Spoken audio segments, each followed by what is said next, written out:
So with our handsome Mr. G, I wanted to warm up a little bit. So I know you guys were mentioning that counter surfing has been a bit hard for him. Nice, yes. So I want to recommend using potentially like a dog bed or cot potentially for him. Not saying you have to, but getting your pup to even go settle in a spot of the home. It doesn't even have to have a visual. But I wanted to touch base on sort of, obviously my chair here is supposed to be my counter or my end table or something that would be a countertop. Right now my little one is using one of the tables and the other one's kind of put away somewhere and it's hard to reach. So for today, we're gonna improvise and pretend my chair is my counter. So right now I'm just feeding Mr. G for going and placing on the dog cot. This is something he's practiced a little bit here and there throughout his stay at doggy day school. So remember, the bed has always been a very positive association. So going to his target has a lot of great value. It shouldn't be like, hey, you're being obnoxious, you're in my way, or you're in trouble, go to your spot. Because then it starts to create, again, these negative associations versus potentially relaxation and settling. So right there, I was just trying to get him into a little down by lowering the food into the position. So right now, as I'm building up some skills, I'm just making it fun to go to the target first. Remember that when you're working on training, you might do like layers of behavior that eventually come together to build the full picture, the full spectrum that you're hoping for.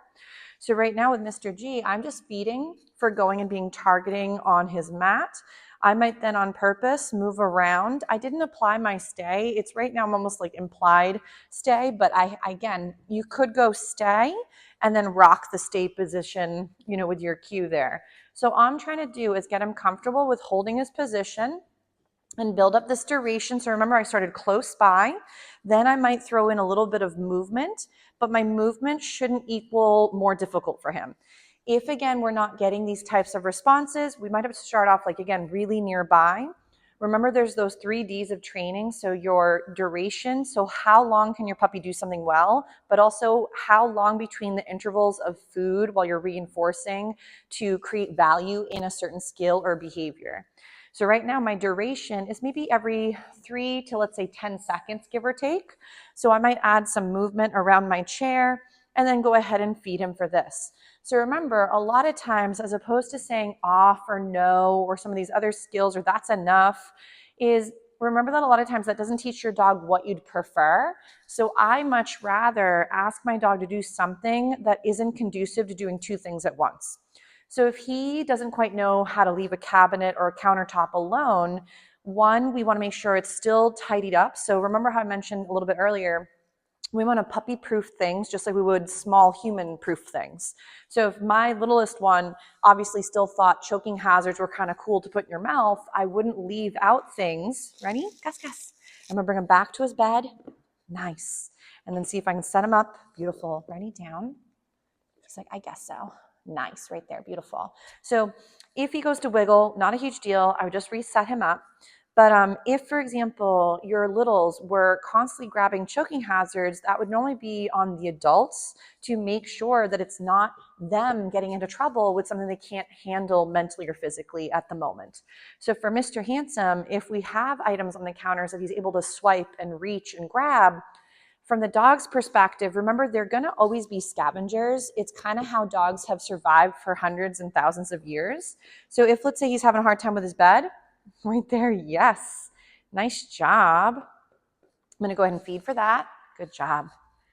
So if, let's say, he is struggling at times, I just want to go ahead and capture moments where he's successful. If he was, though, getting a little tired, I'm going to go ahead and have him hop off. I'm going to do a couple find its. So we're going to get back to the counter and all that fun too, I promise. So, but sometimes, while he's practicing, I don't want him to get overwhelmed. Right there, yes, and I'm going to feed for that. Good boy. So I want Mr. G to, again, find a lot of great value in going to his target spot, because then as I add more distractions, he'll probably be able to handle those things. So, but if, again, your babe is constantly jumping up and getting negative attention, some puppies get a bit confused because language for them doesn't make much sense anyway. So you could be squealing, no, off, down, stop it, that's enough, get off the counter, or whatever it is. And he might think, well, gee, they're talking to me just like they always do. They must love what I'm doing. So right here, again, right there, yes, I'm going to feed for that. Smart boy. So I want him, again, to start thinking a lot of the good stuff happens while I'm on this weird little dog bed. And when we move, nothing bad happens, but you just don't get the same sort of paycheck for that work versus that other work. So right here, as he's practicing a little bit on this dog bed, again, we're feeding. But back to the counter surfing, if your babe is able to, let's say, dumpster dive, so they go into the trash can and they pull out something and they are successful in it, whatever your babe is able to practice and rehearse, they get good at. So we either, one, have to control the environment where we're not setting them up to fail, or we give them the only option is, let's say they're out on gear and they can't reach the counters. Now we're feeding for all the better or replacing behaviors we don't like with things we'd prefer. That makes a lot more sense than being told to no or knock it off or that's enough or whatever slogan. So, excuse me, I should not be drinking seltzer. So for the handsome guy, we might go ahead and have him go on the bed. I might get a little sitting or a down from him. So we might go for a little down so we can relax on it. Yes. If, again, he didn't find this comfortable, I wouldn't be forcing this upon him and making him have to go to his target spot. So remember, we still want to have consent where your puppy feels safe trying something. So again, right here, we might practice a bit with the leave-its as well. So I'm going to go ahead and grab the same trash item I had earlier.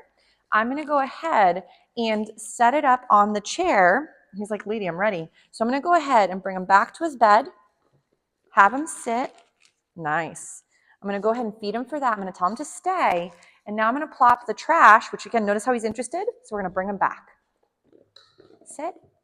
Yes. And if he wants to do a down, I'm going to feed him for the down in just a sec. There we go. Beautiful. So I might go ahead. I'm going to plop the item. Ready? We're going to go ahead. Ready? Bring him back. Nice. Feed him for that. I'm going to try to lower him. Nice. And feed there. So I'm going to tell him to stay. And now again, while he's working that, I'm going to see if I can again add a little wiggle. If it's hard for him, remember he's getting tired. So don't worry if it's not perfection when you're doing this all the time. You're looking for progression. So right now I might tell him to stay. I'm going to take a couple steps and then go back and feed him for that. So my item's already planted on my counter. And again, I'm just doing a couple little wiggly moments and then feeding again for being stuck. So again, Gus, ready? Bed. If, let's say, again, he is having a harder time, right now he's doing quite well. Remember too, he's figuring out this weird dynamic that we've created for him. So he doesn't speak English. He doesn't understand what's the point of doing any of these weird things that I'm asking. So the whole benefit of trying to work through things and feeding for it is you're building up value and giving these weird options a try. Bed. Nice, right there, yes. So I'm going to see if we can get a little down. Beautiful, yes. And then while he's there, if let's say he gets up, I might go, ready, bed. Nice, yes.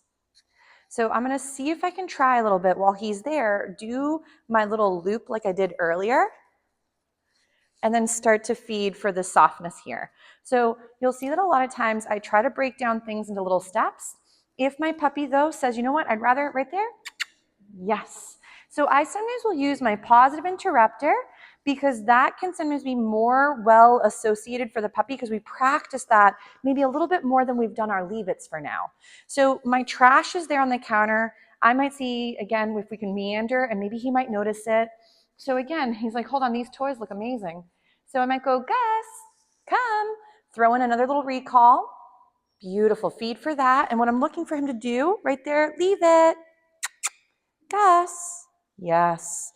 So even though I know he's showing a little bit of interest in the item, he's not grabbing it. And two, it is harder sometimes too with the item being lower. So, but the fact that he's ignoring the trash and leaving it on the chair is still the glimmer of the like big boy behavior for down the road. Right here, yes. So I'm going to again just feed for this. I'm not going to necessarily apply the stay. I'm just going to go ahead and add a little bit of movement. Nice, and feed for that. Yes. So again, if he wants to come follow me, not the end of the world, right there, leave it. Yes, good boy. So remember, this is all very new for Mr. Handsome. So he has no idea, why should I even bother doing these weird things? Wouldn't it be more fun to just maybe play with the bag and trash it around, you know, and break it or gnaw on it? So right there, yes, great target. So maybe we'll get the little down and then yes to feed. If he wants to follow me, not the end of the world, right there, beautiful. So good decision making walking by the trash. So sometimes you'll see that I start to build on behavior. So as he's getting more comfortable, we might get closer right there. Yes, and feed for the not going and checking out the item. Right there, leave it. Yes. He's like, lady, I am winded. So if again your puppy is getting tired, ready, Gus? Find it. You can always lower the criteria, take a break from what you're doing, and try a little bit something different. But remember that if your puppy is really not doing well with something like this, are we starting too hard? So notice how I started first with my leave it exercise prior with the leash on. I did use the same leave it item that we did earlier. So I was hoping that Mr. G, due to getting a little bit of an exposure to it prior, he wouldn't find it quite as appealing. If, of course, the leave it item is too hard for your pup, go back to working engagement with you, moving around something novel, even if it isn't a leave it item. Because if, for example, your puppy doesn't know what to do instead, then they have nothing to fall back on that could be an easier step than the big boy, big girl skill that we're trying to work on. So let's say again, I'm going to feed him. I'm going to go ahead. I want to grab a little bit of a new item and see if something novel might be a little harder for him. So I'm not trying to make this harder and harder where he fails. Ready? So, but I'm going to go ahead and do a little find it so I can distract him for a moment. I'm going to plop out my leave it item, which is again just a little piece of plastic. It was a Hall's wrapper. So now I'm going to go ahead and maybe get a little bit of engagement on me. And now I'm going to try and go near the item that I find is a leave it and see if we can practice a little bit. So he was getting a little tired from being stuck on his dog bed. So I don't want to make it hard for him where he has to be stationary all the time. So again, right here is we're just meandering. I'm going to feed Mr. G for that positive interrupter. So, but I'm going to see if he might notice the distraction and see if I can go ahead and apply that little leave it in a moment. He says, lady, I'm getting so pooped out. Gus, come. Good job. So right here, leave it. Yes. So he glanced at the trash and I fed him for the disengagement. So remember, if we're not getting much for engagement, I would start doing engagement fun practice. So like find it with orientation to you, name recognition, positive interrupter. Like right here, Gus. Yes. Because if he doesn't go for that right now, how's he going to do it when something gets harder? So make sure that if your counter surfing consists of him always swiping things or achieving the counter surfing and being it a positive from his perspective, we want to be very careful that what he's rehearsing are not things we want him to get good at. So if like right now we set up practice moments, that's going to be a lot more attainable for him and for you than going right into the big boy skill that maybe he doesn't even know how to rock quite yet. So definitely make sure leave-its are not scary, that we don't get intimidating, and that we definitely practice the toy exchange game as well. Because if the only time we're working exchanges or taking items away are for like the naughty things, your babe may start to think that still, even though you give them a little something, they just pretty much lost their $100 bill to get a couple pennies. So remember, we want to practice that toy exchange game because the items stay out. It doesn't take away the item if we're going to exchange between one thing to another or feeding for letting go. Chewing is optional. But we want to make sure that Mr. G thinks of us approaching as non-threatening.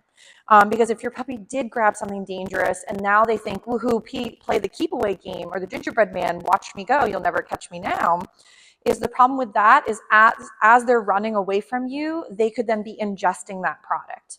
So I highly recommend like, oh no, like let's say I had my trash and I dropped it and your puppy's like, that looks delicious. Oh, what a smart man. I would make it where there's more value in honing in on you than that thing. But if let's say that was hard, I'd go, Gus, yes. You could do name recognition to regain your puppy's attention. Then you could feed for all the good you're getting. So we kind of get stuck on how do we correct something. It's more how do we either prevent it from getting rehearsed in the first place, or how can we then teach them to do something that is different from the skill they're having a hard time with. So always think of what would I prefer my puppy to do, or what could I show them to do differently than to just yell or get overwhelmed ourselves with a certain situation, or potentially scare the puppy while we're practicing. So again, we're just going to pass by some of this trash again. I just have the item on the floor. If you do already have a resource guarder or a gulper, yes. Remember that there's ways to practice certain skills that are, again, going to keep your puppy under threshold and safe for while you're working things. So remember, this is something I would practice. Oh, he says, oh, good luck. I would practice some of these little skills here and there throughout the day, and this could be part of your practice versus always the loose leash walking or going for those walks that sometimes he does find a little challenging. But Mr. G did an awesome job, so we're going to give the poor guy a little breather because he's pooped out, and then we'll have him come out and practice in a little bit again. So good job, Mr. G. I'm going to pick up our no-no item because you did a very nice job, and we'll take a little break.